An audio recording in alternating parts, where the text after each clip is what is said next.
días compañeros, nosotros les venimos a hablar sobre la conducta ética del emprendedor.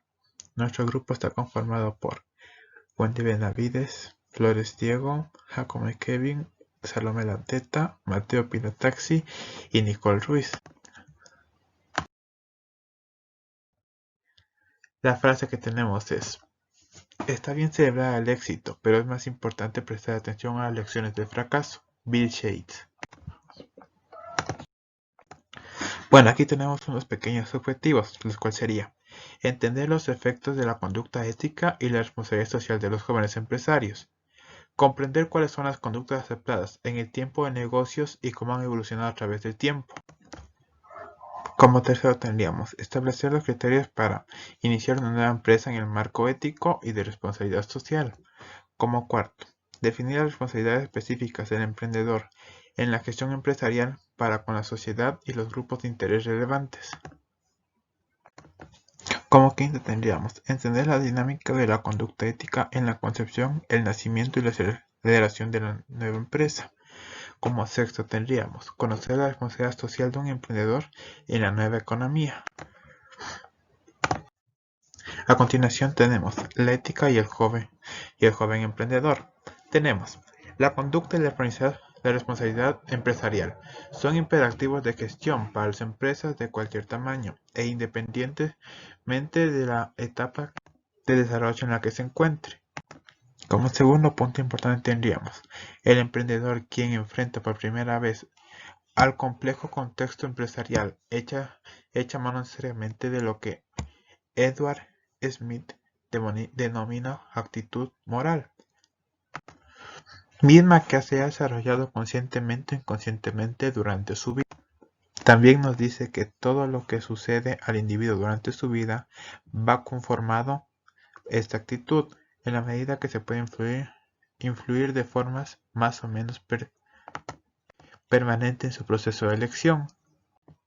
Bueno, en el tercer punto nos habla sobre la actitud moral fundamental se transforma de manera continua a lo largo de la existencia, y los valores que aceptan y adopta el individuo son congruentes con este proceso de ajuste moral. También nos dice que con base en lo anterior, el individuo asimila una serie de valores éticos desde sus primeros años, por lo menos durante su infancia y juventud. Más adelante escoge deliberadamente los valores que acepta y rechaza, y establece una jerarquía o escala de valores, que es la base de su personalidad moral. También nos dice que con el propósito de ilustrar este proceso se presenta enseguida un relato de las experiencias de un individuo. En el cuarto punto nos habla: los valores se expresan mediante actos concretos cimentados, como ya se mencionó, en la actitud moral fundamental de la persona. En la medida que estos actos se repiten una y otra vez, se convierten en hábitos, los cuales facilitan la actuación del individuo en el futuro. También nos dice que es importante agregar que estos actos son producto de la libertad y determinación de la persona, por lo que siempre de alguna manera cuenta con la posibilidad de elegir. En el quinto punto nos dice: un aspecto sobresaliente del emprendedor tiene que ver con el hecho de que estos individuos manifiestan una personalidad diferente al resto de la población laboral, sin importar edad, perfil académico o motivación. Nos dice que aunque son más las personas que desean ser emprendedoras independientes las que realmente cristalizan sus sueños, manifiesta su perfil excepcional. Aquí nos dice: otros valores predominantes son los relacionados con asociar esfuerzo y trabajo intenso al éxito, y no relacionan a este último con la suerte o la casualidad. Aquí nos dice que esta actitud presupone una interesante ética laboral que incluye la firme creencia de educar a los niños. Muchas gracias. El ecosistema empresarial, la comunidad empresarial y la empresa emergente. La empresa emergente se encuentra inmersa en un complejo y dinámico ecosistema, cuyo impacto se manifiesta en todas las dimensiones de la gestión empresarial. La pequeña empresa se ha beneficiado por la creciente tendencia de los estándares morales de sus grupos de interés. Por una parte, las grandes corporaciones deben ahora invertir cantidades considerables de recursos para recuperar la confianza de la sociedad.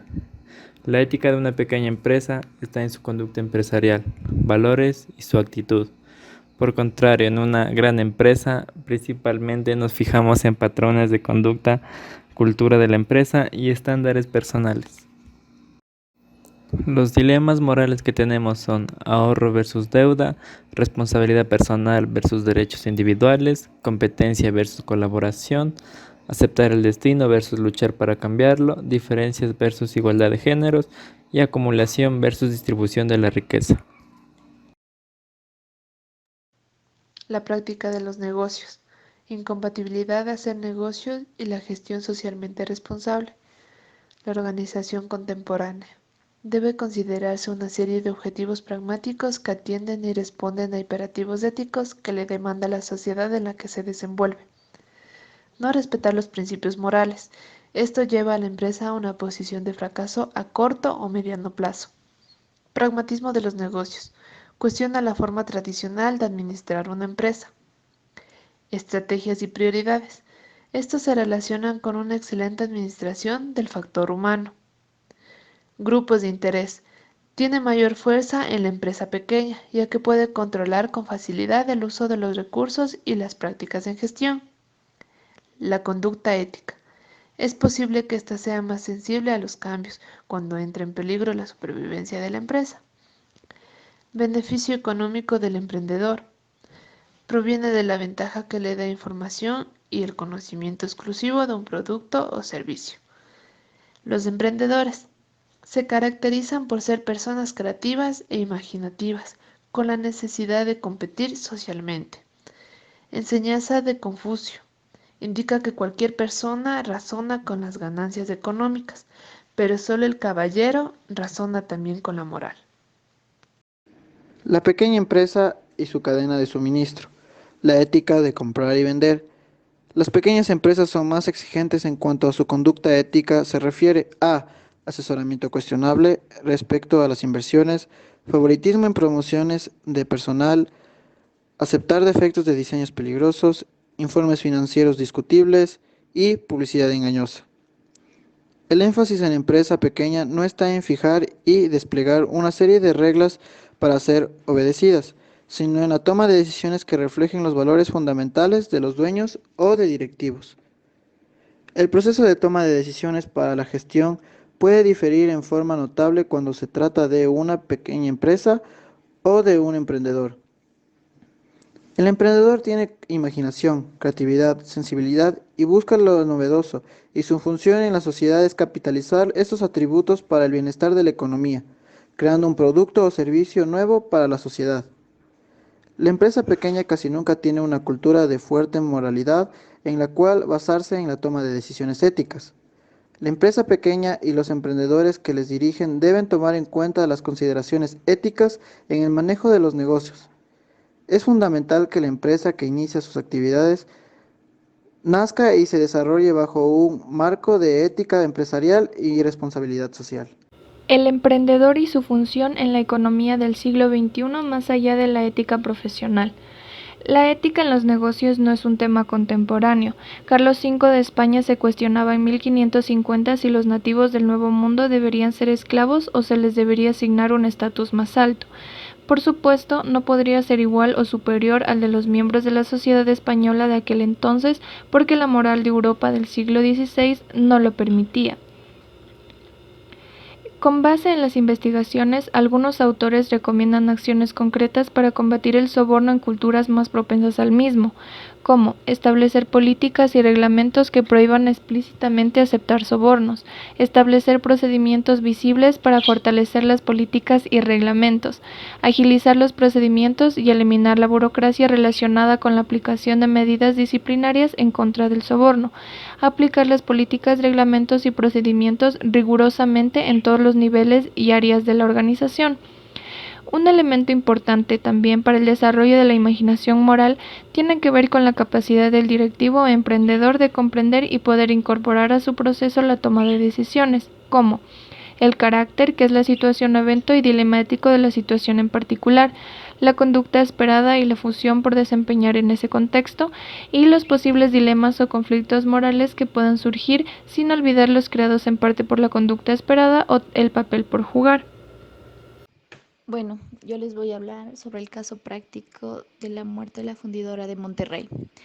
Aquel lugar era la fundidora de la ciudad de Monterrey, México, la cual se dedicaba a la fundición de acero, principalmente para los trenes de toda la República. En ella habían muchos trabajadores, pero ya en estos días es un lugar turístico muy grande y muy hermoso, pues esta empresa quebró y dejó sin trabajadores a miles y miles de familias. Dentro del caso práctico existen varias preguntas. La primera es, ¿quiénes fueron los responsables de la muerte de la fundidora y en qué medida? Un gran número de elementos fueron responsables de la muerte de la fundidora de Monterrey, entre ellos la falta de visión y estrategias de mercado por parte de la administración que permitió la presencia de tecnología obsoleta en la gran mayoría de las instalaciones de la fundidora, evitando que ésta lograra la productividad necesaria para competir en un mercado tan competitivo.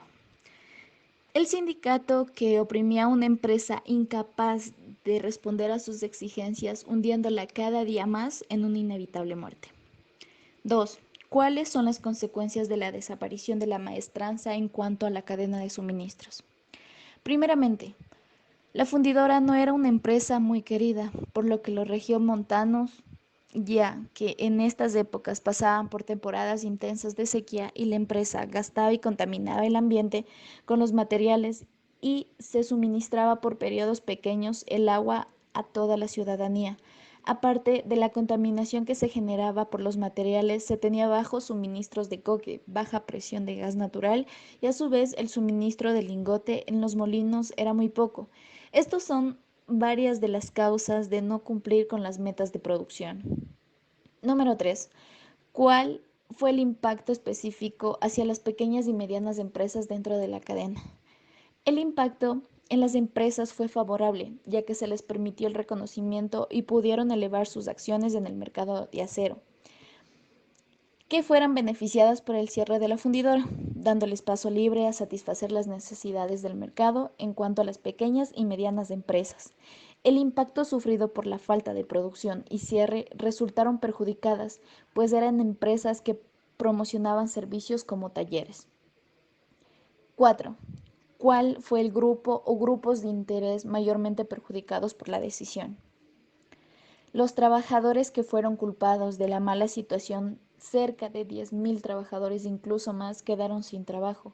Ninguna empresa los volvió a contratar. Tras el cierre de la siderúrgica, empezaron a circular las listas con los nombres de los trabajadores y a raíz de esto nadie más los dio trabajo.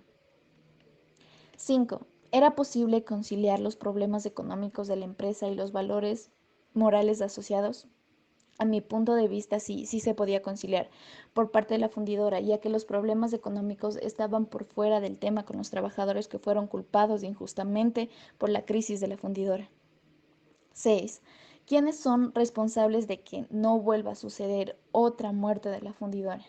La administración empresarial de la fundidora empezó un agresivo plan de renegociación de la deuda para lograr un espacio económico para la transformación de todas las líneas de producción. Gracias.